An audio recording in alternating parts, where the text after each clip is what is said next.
Un pays peut se défendre contre des armées, dresser des frontières, acheter des blindés.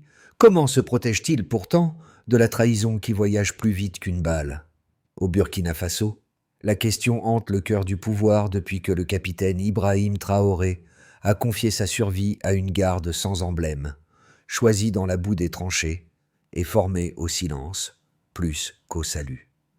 Zéro insigne, 100% de loyauté, vérifié sous le feu. Ces deux chiffres, paradoxaux, dessinent le cadre de cette protection. Alors, qu'est-ce qu'être protégé quand la menace grandit de l'intérieur et qu'un seul regard peut décider du sort d'une révolution encore fragile? Derrière la figure du capitaine Ibrahim Traoré, une promesse silencieuse s'est formée: protéger l'homme pour préserver l'idée. Chaque jour, sa garde d'élite incarne le pari le plus risqué: transformer la méfiance en doctrine, faire de la vigilance une foi politique. L'enjeu dépasse la survie d'un chef. Il s'agit de maintenir vivante la possibilité d'une souveraineté africaine qui n'ait plus besoin de tuteurs étrangers. Mais plus la muraille se renforce, plus une question brûlante émerge. Peut-on défendre un rêve sans l'enfermer? Le Burkina Faso a déjà vu s'écrouler des révolutions étouffées par leurs propres ailes. Chaque garde sait que sa mission ne consiste pas seulement à contenir le danger, mais à préserver un équilibre fragile entre protection et isolement. Leur fidélité est une arme à double tranchant, indispensable, mais potentiellement dévorante. Et si, en cherchant à sauver la révolution, la garde de Traoré finissait par s'en sceller les murs? Dès les premiers mois de Sassimier, un fait intrigue les observateurs. Aucune défection, pas une seule fuite interne au sein du cercle d'élite d'Ibrahim Traoré. Ce record, inédit dans la région du Sahel, contraste avec la succession de trahisons qui ont précipité la chute d'autres dirigeants africains. Derrière cette stabilité se cache une réalité plus subtile. La garde présidentielle de Traoré n'est pas une armée de parade, mais une confrérie forgée par le feu. Chaque membre a connu la faim, la poussière, la peur, avant d'être admis dans cette forteresse invisible où la loyauté se prouve par le silence. Leur unité n'est pas née d'un décret, mais d'une fraternité née des tranchées. Cette origine explique leur solidité et leur discrétion. Le Burkina Faso, marqué par les blessures de la défiance, a vu émerger une garde où la confiance est mesurée en regard plutôt qu'en grade. Historiquement, la trahison a façonné la mémoire du continent. De Lumumba à Sankara, de Kadhafi à Nkrumah, les révolutions africaines ont souvent été dévorées par l'intérieur. Traoré, conscient de cette leçon, a inversé la logique. Il a fait de la méfiance un outil de cohésion. Son entourage ne vient pas des bureaux, mais des champs de bataille. Ils partagent une biographie commune, celle d'hommes qui ont appris que la survie collective est la seule preuve d'allégeance valable. Cette structure fermée offre un avantage immédiat, zéro infiltration connue depuis sa création, mais elle recèle aussi un coût latent. En choisissant de ne s'entourer que de compagnons d'armes, Traoré limite la trahison, mais réduit la diversité de conseils. Une tension naît alors. Comment bâtir un pouvoir durable si la protection qui le rend invulnérable le coupe, peu à peu, du monde qu'il prétend sauver? Le capitaine Ibrahim Traoré n'a pas seulement bâti une garde, il a modelé un miroir. Chacun de ses protecteurs reflète la même trajectoire, celle d'un soldat ordinaire devenu symbole par la force de la nécessité. Dans les premiers mois, cette proximité a produit un effet inattendu. La confiance du peuple envers le chef s'est accrue, non pas grâce à ses discours, mais à l'image de cohésion qu'incarnait son entourage. Les gardiens de Traoré, anonymes, sont devenus la métaphore d'un pays qui veut croire qu'il peut se sauver par ses propres mains. Un soir d'août, à Ouagadougou, un incident révèle la nature de cette relation. Alors qu'un convoi officiel était immobilisé par une fausse alerte, aucun garde n'a quitté sa position.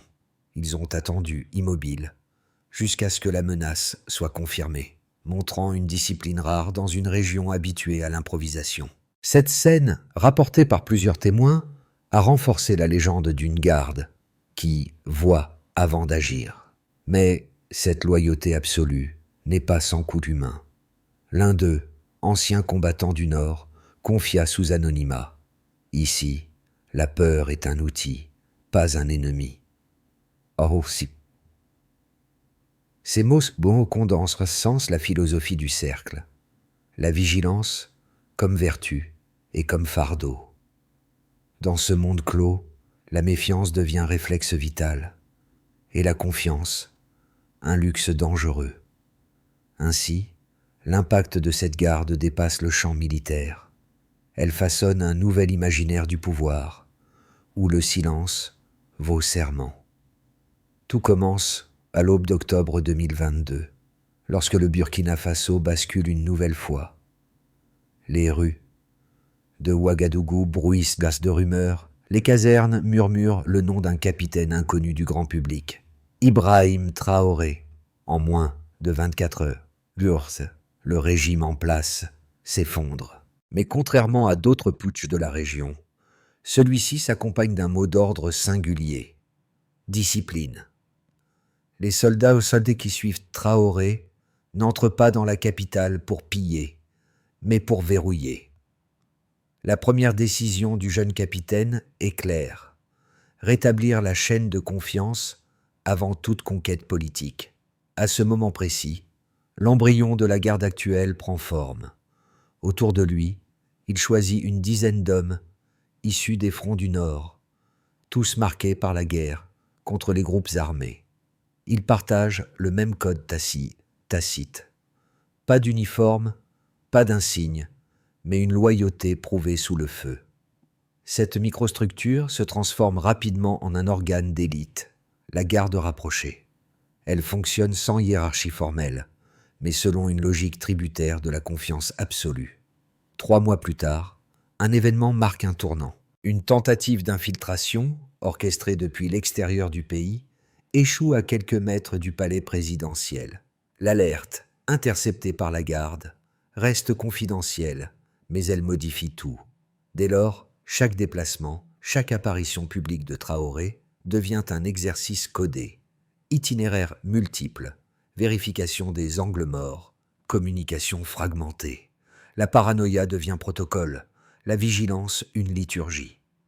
Au plus fort de cette période, un paradoxe se dessine. Plus le cercle s'organise, plus la figure de Traoré se détache du peuple. Le chef, protégé à l'excès, risque l'isolement symbolique.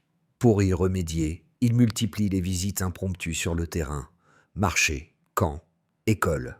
Chaque sortie est un test, non seulement de sécurité, mais d'authenticité.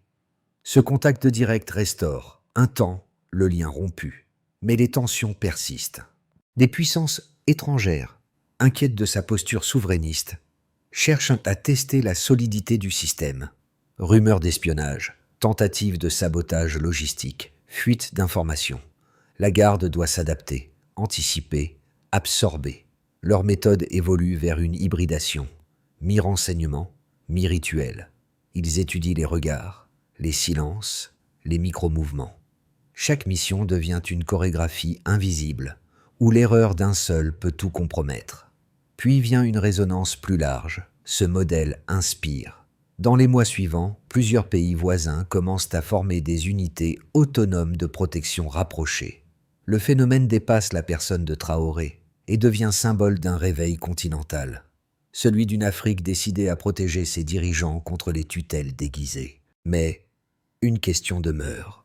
Combien de temps une révolution peut-elle rester pure, quand sa survie dépend d'un cercle si fermé? Chaque victoire secrète de la garde de Traoré renforce sa légende, mais aussi la tension entre la transparence et la peur. Le modèle de sécurité mis en place par Ibrahim Traoré se distingue par un chiffre clé, 0,3%. C'est la proportion estimée d'incidents internes recensés depuis la création de sa garde rapprochée, contre plus de 6% dans les unités présidentielles d'Afrique de l'Ouest, selon les données de l'Union africaine. Cette différence est vertigineuse, et elle n'est pas due au hasard. Chaque recrue passe par une sélection dont le taux de réussite ne dépasse pas 8%. Autrement dit, moins d'un homme sur 12 atteint le cercle final. Ce delta illustre la doctrine du capitaine. Réduire le risque humain par la rareté. La loyauté, ici, se mesure comme une ressource limitée, qu'il faut purifier, non multiplier. Avant 2022, le palais présidentiel enregistrait en moyenne 3 incidents de sécurité par trimestre. 2 ans plus tard, la moyenne tombe à 1 par an. Cette baisse spectaculaire traduit l'efficacité d'un système qui repose davantage sur la psychologie que sur la technologie.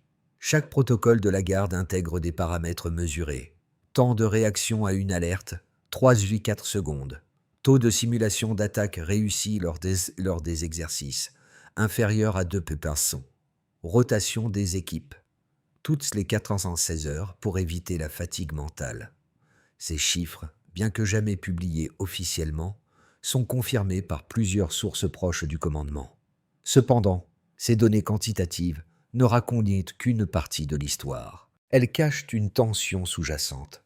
Plus la performance s'élève, plus la pression psychologique s'intensifie.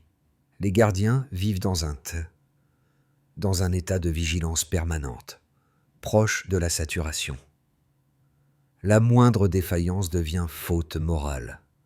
Traoré lui-même insiste sur un principe. La loyauté se mesure à froid. Cette exigence forge une efficacité redoutable, mais elle fragilise l'équilibre humain du dispositif. Un instructeur de la garde confia récemment « Nous formons des consciences avant des corps. Les recrues sont soumises à des tests où l'on évalue leur réaction au doute, leur capacité à lire le danger avant qu'il n'apparaisse. L'entraînement comprend des exercices d'isolement dans le désert, où il faut endurer la soif, le silence et l'incertitude. Ces épreuves ne visent pas la force, mais la lucidité. En projection régionale, une corrélation se dessine. Chaque point gagné en discipline interne correspond à une réduction de 12% des incidents externes. C'est cette équation que la garde de Traoré transforme en credo, anticiper, filtrer, absorber. Mais cette mathématique du contrôle pose un dilemme. Peut-on quantifier la confiance ?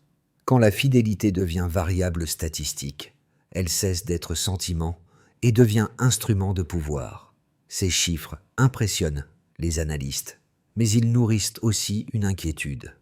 Un système qui ne tolère aucun écart, peut-il encore s'adapter ? La perfection mesurée pourrait-elle un jour étouffer la vitalité même qu'elle cherche à défendre ? Le débat autour du modèle de Ibrahim Traoré divise profondément observateurs et diplomates. D'un côté, ses partisans y voient une renaissance stratégique, un État capable, enfin, d'assurer sa propre sécurité sans dépendre d'alliances extérieures fragiles. Ils citent les résultats concrets: baisse des attaques, stabilité politique relative, regain d'espoir dans l'armée burkinabé. Mieux vaut un cercle soudé qu'un État poreux, résume un officier du Sahel. De l'autre côté, les détracteurs dénoncent un système clos, presque monastique, où la loyauté devient religion et la critique hérésie. Plus une structure se ferme, plus elle devient prisonnière de sa propre logique. Les exemples abondent. Kadhafi encerclé par ses fidèles, jusqu'à la cécité politique. Mobutu isolé par sa cour. Mugabe sourd au murmure du peuple. Selon cette lecture, la garde de Traoré pourrait répéter ce cycle. Protéger d'abord, filtrer ensuite, puis finalement couper le lien entre pouvoir et société. Un paradoxe émerge alors. La même force qui a sauvé la révolution peut, si elle persiste inchangée, en devenir la faiblesse. Traoré marche sur une ligne de crête. Ouvrir trop, c'est risquer l'infiltration. Fermer trop, c'est risquer la paralysie. Comme le résume un ancien compagnon d'armes d'Ibrahim Traoré, lors d'une confidence un soir, trop de loyauté brûle la vérité. À mi-chemin de son mandat, la garde présidentielle atteint un niveau d'efficacité rarement observé. Aucune tentative d'attentat réussie depuis 18 mois, contrôle absolu des itinéraires, filtrage minutieux des contacts. Mais derrière cette perfection, un autre phénomène s'installe, l'isolement. Dans les couloirs du pouvoir, les voix critiques s'amenuisent. Les rapports d'alerte circulent en vase clos. La confiance devient code secret. Le capitaine, conscient du danger, multiplie les gestes d'ouverture. Visites impromptues, rencontres avec des jeunes officiers, dialogue avec des civils.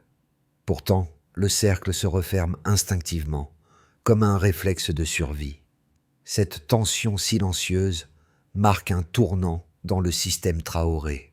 Chaque succès renforce la conviction que la méfiance est le seul bouclier fiable. Et c'est précisément cette idée, la plus solide du modèle, qui pourrait en devenir la fissure. Les effets du modèle d'Ibrahim Traoré se déploient en 4 cercles, du centre vers la périphérie. D'abord, à l'échelle nationale, la stabilité institutionnelle s'est renforcée. Les données internes indiquent une réduction de près de 40% des incidents liés à la corruption ou à la désertion. Le contrôle exercé par la garde présidentielle a réintroduit une rigueur administrative rare dans le pays. Mais cette même centralisation ralentit les décisions civiles. Tout message destiné au capitaine passe par au moins 2 filtres humains, transformant parfois la réactivité en inertie. Le système, conçu pour protéger, devient aussi un retardateur du changement. Ensuite, dans les forces armées, la méthode Traoré agit comme une école. Les unités imitent sa discipline et ses réflexes d'anticipation. Mais un revers se profile. La loyauté au chef tend à primer sur la loyauté à l'institution. Les jeunes officiers craignent de parler sans aval du cercle rapproché, de peur d'être perçus comme non fiables. Cette confusion entre fidélité personnelle et devoir d'État reproduit un schéma déjà observé sous d'autres régimes africains. Puis, chez les civils, l'image de Traoré reste puissante. Sa jeunesse et sa fermeté inspirent, surtout dans un contexte d'épuisement politique. Les sondages informels montrent qu'en 2025, plus de 78% des habitants de Ouagadougou voient en lui un symbole d'émancipation africaine. Cependant, un malaise discret s'installe, la distance croissante entre le dirigeant et la rue, quand le peuple cesse de parler à son héros. À son héros, la ferveur se transforme en culte. Enfin, au-delà des frontières, le modèle burkinabé intrigue. Au Mali et au Niger, des officiers évoquent la méthode Traoré comme une école de souveraineté. Mais les chancelleries occidentales observent avec inquiétude cette autarcie sécuritaire qu'elles perçoivent comme un signe de fermeture. Entre admiration et méfiance, le nom de Traoré devient catalyseur d'un débat continental. L'Afrique doit-elle se protéger ou s'ouvrir? Ainsi, le système produit son propre écho. Plus il prouve son efficacité, plus il suscite la crainte d'un enfermement. La garde protège un homme et une idée, mais elle contrôle aussi les flux d'informations, les accès et parfois les vérités. La frontière entre défense et domination devient floue, et c'est là que le destin d'une révolution peut basculer. Face à l'évolution rapide du contexte sahélien, 3 trajectoires possibles se dessinent pour le système mis en place par Ibrahim Traoré. Dans le scénario de base, le Burkina Faso poursuit sa ligne actuelle. Discipline stricte, contrôle rigoureux, faible ouverture extérieure. La garde conserve son efficacité. Aucun incident majeur, mais un isolement croissant. Le pouvoir reste solide, porté par la peur de la trahison, autant que par la foi dans le chef. Le pays gagne du temps, mais n'avance pas vraiment. La sécurité devient routine, la méfiance institution. Dans un scénario plus optimiste, Traoré comprend que la durabilité de sa révolution dépend de la circulation des voix. Il introduit des audits externes, crée un conseil civil de vigilance et délègue certaines prérogatives de la garde à des institutions mixtes. Cette décentralisation du contrôle transforme la vigilance en culture partagée. Les partenaires africains y voient un modèle d'équilibre. Protéger sans enfermer, anticiper sans étouffer. Le pays devient alors laboratoire d'un nouveau paradigme africain, la sécurité citoyenne. Mais un scénario plus sombre existe aussi. L'usure psychologique gagne la garde. La suspicion s'installe entre ses membres. Une fuite interne ou un incident mal géré rallume le spectre des trahisons passées. La peur reprend le dessus, et avec elle, les réflexes autoritaires. La communication se referme, les critiques sont étouffées, la population se détourne. Dans ce cas, la révolution se transformerait en régime de contrôle, solide, mais sans âme. Le facteur décisif demeure la capacité d'adaptation. Si la discipline devient loi commune au lieu de privilège d'un cercle, le modèle survivra à l'homme. Sinon, le Burkina Faso risque de retomber dans le cycle historique des révolutions assiégées par leur propre vigilance. Derrière les chiffres, les protocoles et les doctrines, il y a des hommes, des visages que personne ne connaît. Autour d'Ibrahim Traoré, la garde rapprochée est devenue une légende vivante, mais aussi une communauté d'ombre. Pour comprendre ce qu'elle inspire, il faut écouter ceux qui gravitent à sa périphérie. Chauffeurs, aides de camp, journalistes, familles de soldats. Un chauffeur raconte qu'avant chaque déplacement, il assiste à un rituel immuable. 5 minutes de silence absolu. Pas de prière, pas de slogan, seulement le souffle collectif d'hommes qui se préparent à disparaître dans la foule pour protéger un seul. Une journaliste, ayant couvert plusieurs apparitions publiques de Traoré, décrit la scène comme une chorégraphie d'ombre, où chaque pas semble écrit avant d'être pensé. Pour elle, cette discipline hypnotise autant qu'elle inquiète. Elle incarne le rêve d'ordre dans un monde chaotique. Mais au-delà du respect, il y a la fatigue. Un ancien garde, réaffecté à un poste administratif, confie. La vigilance, quand elle dure trop, devient une autre forme de peur. Cette phrase, simple, condense l'envers du système. Car si la loyauté a fait naître la stabilité, elle a aussi tissé une tension muette, celle d'un pays qui redoute à la fois la trahison et la fermeture. Pour les spectateurs, cette dualité est familière. Chacun, à sa manière, comprend le prix du devoir. Dans le miroir de la garde de Traoré, le peuple voit ses propres contradictions, courage et lassitude, espoir et méfiance, foi et prudence mêlées. Pour que la révolution d'Ibrahim Traoré échappe au piège des révolutions passées, une feuille de route précise s'impose. Non pas militaire, mais institutionnelle. D'abord, il faut formaliser la doctrine, transformer la méthode de la garde en texte de loi. Ce que la loyauté fait par instinct, la République doit l'écrire pour tous. Ensuite, il convient d'ouvrir les contrôles, instaurer un organe d'audit indépendant chargé d'évaluer les actions du cercle rapproché, sans lien hiérarchique direct avec la présidence. Ce garde-fou limiterait les dérives internes et redonnerait confiance aux institutions civiles. Puis, il s'agit de partager la compétence, créer une école nationale de vigilance, pas pour reproduire la garde, mais pour diffuser ses principes dans l'administration et la sécurité publique. Ainsi, la discipline deviendrait culture plutôt que secret. Ensuite, il faut relier la garde au peuple, mettre en place un canal de communication permanent avec la société civile pour recueillir alertes et critiques avant qu'elles ne deviennent fractures. Enfin, il est essentiel de préparer la succession, institutionnaliser la loyauté afin qu'elle survive au capitaine lui-même. Car la plus grande épreuve d'une révolution n'est pas de résister à l'ennemi, mais au temps. Si cette trajectoire se concrétise, le Burkina Faso pourrait transformer la méfiance en fondement républicain et prouver qu'une sécurité née de la peur peut, à force de lucidité, devenir un instrument d'unité nationale.